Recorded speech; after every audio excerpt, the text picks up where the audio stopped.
In a time when factories were booming, a young boy named Eric grew up watching his father operate his own factory while supporting the family.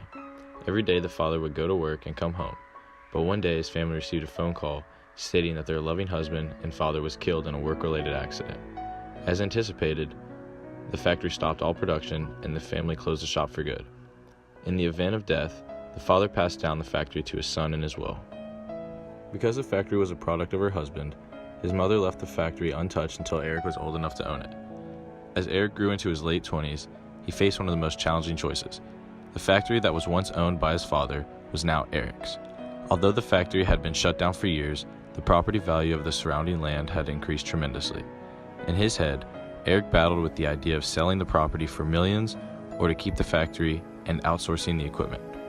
While most would view this as an opportunity to make money, Eric sees it as an opportunity to honor his father. After Eric goes back and forth debating on what the right choice is, he finally settles on what he thinks his father would do.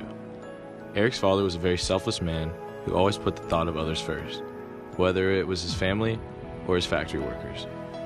Eric, who has similar traits, decides to donate all the factory equipment to other factories who can still use them, while keeping the building for himself.